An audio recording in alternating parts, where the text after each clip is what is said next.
Hi everyone, welcome back to my lab and today's video, which is going to be a tag video. I haven't done any tag videos. Actually, no, I did one tag video on my channel before, but I thought that this one was a really important one given everything that's going on around us right now, and it was created by my friend Drea. She has a channel here on YouTube. It is Drea CN. I will leave her linked in the description box down below, as well as her original tag video. I think it's a really great idea that she came up with. She did tag me, and so here I am to share my thoughts and my answers to her original questions. Now, if you're new to my channel, I'm Jody. Hopefully you're going to enjoy this video. Consider subscribing to my channel and joining me for a future one. Now, without any further delay, let's go ahead and get into the first question. Her first question is, have you taken up a new exercise routine? The best way I can accurately answer that question is to say that I abandoned my exercise routine. For the last year, I've been doing a really intense exercise routine that involves exercising for about an hour and a half every day. I've been doing it since April 1st of last year, so I've been doing it for over a year, and it was really good for me. It was something that I needed to do. But when everything happened, I have to say that I became really discouraged. A lot of events that I was looking forward to were canceled, understandably so, but it put me into a little bit of a state of shock, and I took a couple of weeks to rest and treat myself to some delicious food and just kind of take it all in and get used to the new norm, at least for the time being. And it was a big adjustment. At first I was looking at the news all the time, and now I'm starting to kind of step away from that and getting back to my exercise routine, which I really enjoy. Not as intense as before, but just to make sure that I didn't lose any of my fitness gains, because it was a struggle and it was a big sacrifice for me to be able to do that intense of a workout over such a long period of time. I definitely don't want to regress, and so I'm starting to take care of myself again right now, and it feels really good. Question number 2, be honest, how much are you snacking? The struggle is real with the snacking. I feel like since I'm home more and not out running around, running errands, going here, going there, and work, I kind of fill that lag time or lull in any kind of activity that I'm doing with snacking. But I'm getting back to my health routine, like I mentioned, and so I'm trying to make those snacks a little bit healthier, sticking to granola, yogurt, fruit, things like that, so that, again, I don't ruin those fitness gains that I made. But yeah, snacking is definitely an issue, and at first I was snacking on everything that I had in the house, and I was even intentionally buying more comfort foods, which aren't necessarily the best for us. So I enjoyed that time, but I'm back to a better routine right now. Question number 3, are you putting on makeup just for fun, or are you skipping the makeup? This is really interesting because since I took a break from YouTube, I wasn't doing like full face of makeup like I'm wearing right now, but I was wearing a lot of makeup to go to work, and then when I started working from home, that routine kind of ended. And part of the way that I got myself away from the news and away from everything that was going on was by playing a YouTube video, playing some of my favorite channels, and sitting down and just playing with makeup. No camera, no nothing, just a YouTube video in the background for company, and just creating different looks on my face. I didn't bother doing my hair, which is a huge hassle, and I made a lot of pretty looks that I'm really proud of. I'll flash some on the screen if I have time. My hair is not done and I am in pajamas, but I was having fun in my happy place, which is my makeup routine. Question number 4, have you done anything to your hair? I sure have. So I cut my own bangs. This is an at-home haircut, and I also asked my boyfriend to help me trim the back of my hair. My hair is super thin, and after a while it starts to shed, and it was getting really thin. It had been a long time since I'd had a haircut. Like, oh my goodness, it had been maybe November, maybe September since I had a trim, and that is really bad for me. So I went ahead and I chopped it up. It looks okay right now, but it is definitely uneven in the back, but it's just hair. It'll grow back. I can definitely feel how much stronger my hair feels just by trimming the ends that were split and dead, and it feels a lot stronger, so I feel a little bit better about that. And as soon as I can go back out, I will definitely be making an appointment with my hairstylist. Question number 5, how are your nails and lash extensions holding up? This was actually my mother's first complaint. She sent me a picture of what her nails look like. Here's what mine look like. They don't look that bad on camera, but they are a little bit grown out. I get powder dip gel polish, and so you can see that it's growing out a little bit. I actually, just by coincidence, happened to get my nails done just prior to when our stay-at-home order started, and so my nails don't look that bad yet. I'm tempted to soak them off myself and just cut them and take advantage of some of the kale polishes that I have here at home, which are such fun colors. But for now, they're not really bothering me, but I know my mom's are, and I don't have eyelash extensions, so no worry there. Question number 6, what do you miss most about the normal outside world?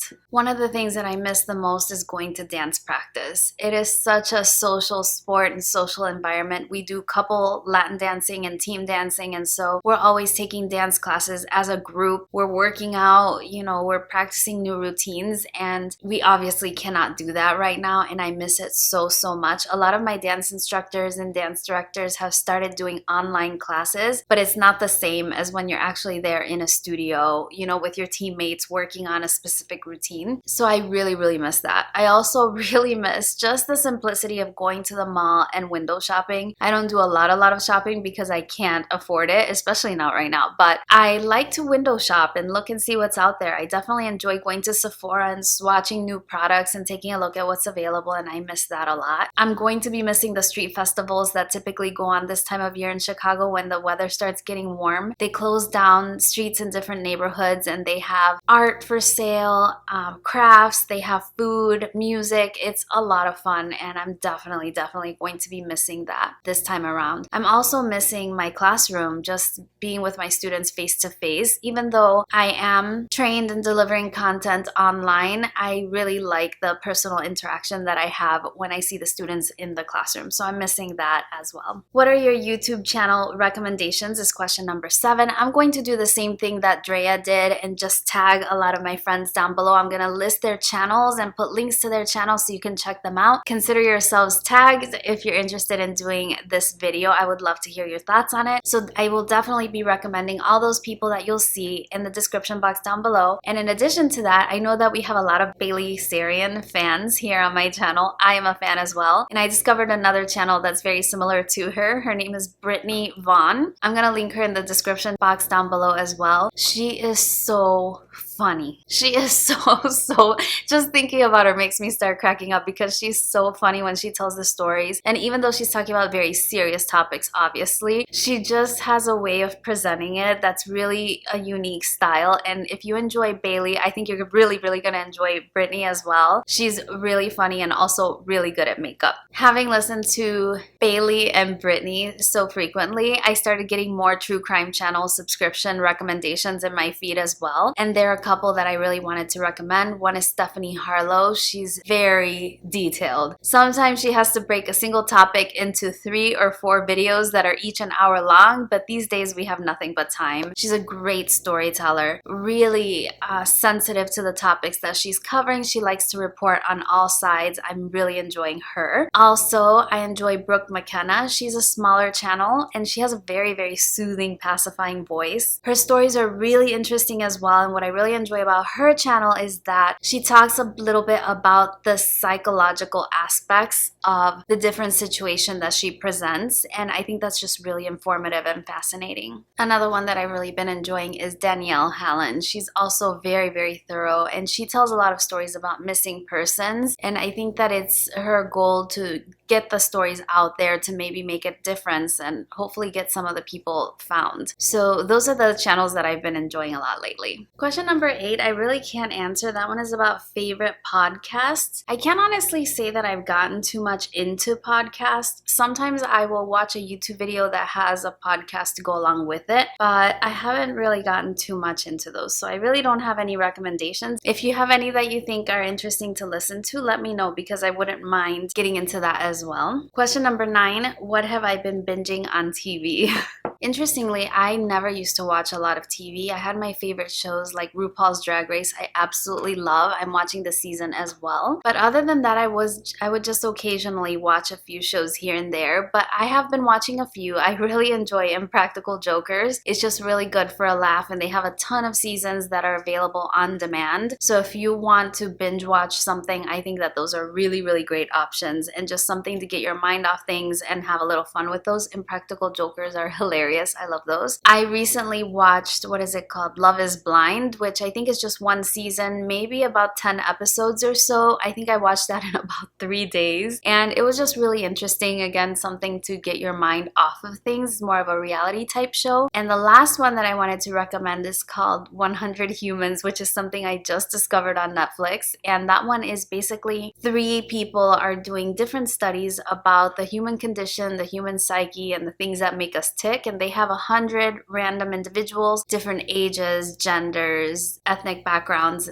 and so on. And they do all kinds of experiments, but it's really interesting to see the results of the experiments. And they also bring in professionals who will then analyze the results that they're seeing and explain the results and help us understand it a little bit better. I think it's a really interesting show, and every time I watch it, I learn a little bit more about what makes people tick, and I find it really, really interesting. Question number 10 is my favorite book or book series. My all-time favorite book series would have to be the Harry Potter series. I think they're so creative. I really enjoyed the Twilight series as well. I thought they were really nice, and I do enjoy the Vampire Chronicles by Anne Rice. It's all a little bit more in the fantasy kind of realm. When I take the time to read a book, I want to escape and get away from the reality, but lately, because of my interest in true crime, I have started reading a couple of psychology books, and one that I read which was really interesting was called The Sociopath Next Door, and that one was really interesting. It just basically says that, I think it was 25%, was it 25%? I think it was 25%.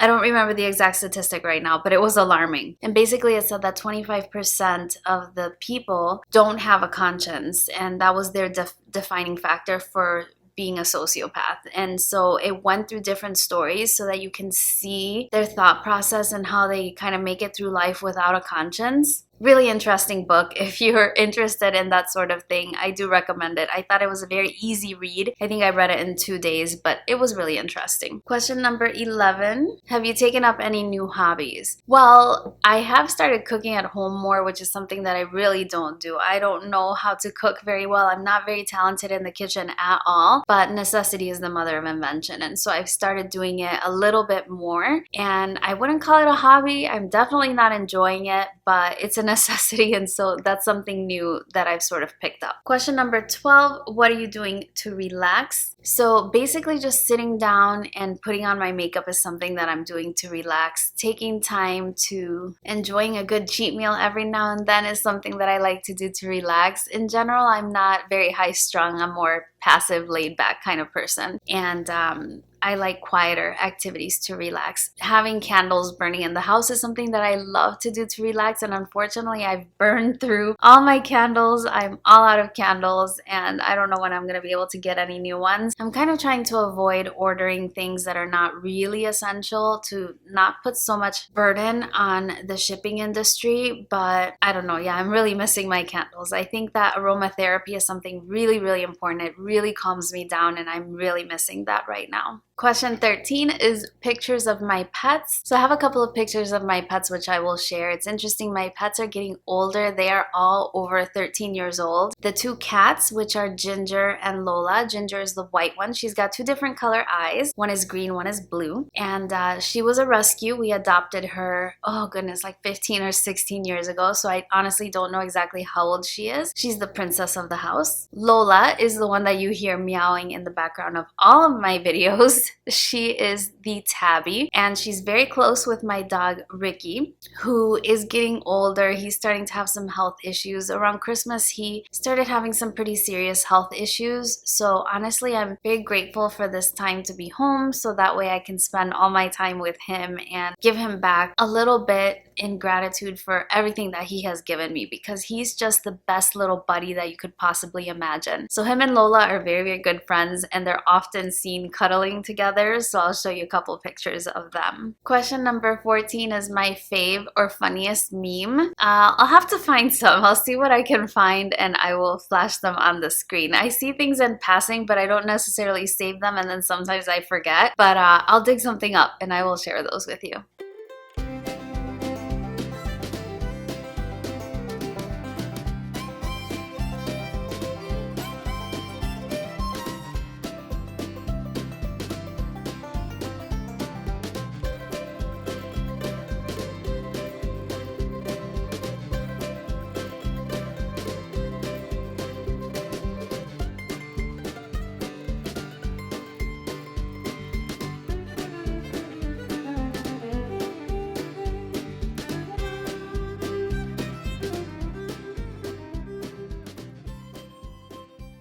Question number 15 is your effing hooray. Big or small, something you're grateful for or something that made you happy this week. So I mentioned in my Get Ready With Me video where I created this look that I am the closest I have ever been to possibly being able to purchase my own home. My loan went into underwriting this week and the home inspection went pretty well. So I'm optimistic that I could potentially be buying a new home, and that's a really huge deal for me. It's something I've wanted to do for a long time, and as a single woman it's difficult to do, and especially with the constraints of where I live and how much things cost here in Chicago, the thought of it, I just, fingers crossed everything continues to go as well as it has been. And question number 16, Drea was asking, what can we do to help you? So if there's anything that I can do to help you, I would love to know. Leave those in the comment section down below, whether it's making a specific kind of video or if you just want to chit chat. I would love to be able to help out because, you know, it's really important that we be there for each other during this time. That's it. Those are all the questions in the quarantine self-care tag. Hopefully you enjoyed hearing my thoughts and responses to the questions. Again, if you have a YouTube channel and you'd like to answer the questions, or even if you don't and you want to share your thoughts in the comment section, I would love to hear what you're doing and get some ideas off of your strategies to cope during this time. Other than that, don't forget to check out the other beautiful ladies that I tagged in the description box. They make great content whether or not they do this tag. I think they're great channels to watch. And don't forget to check out Drea's original video for her thoughts and tips on how to deal with this time. That's everything for today's video. Thank you so much for joining me, and thank you so much, Drea, for tagging me. I had a lot of fun thinking about these questions, and it just seems like a really nice group project to do together during this time. So thank you for creating the tag, and thank you for tagging me in your video. Now, that's everything from me today. I hope you're doing really, really well, and I look forward to seeing you again really, really soon on my next one. Bye-bye.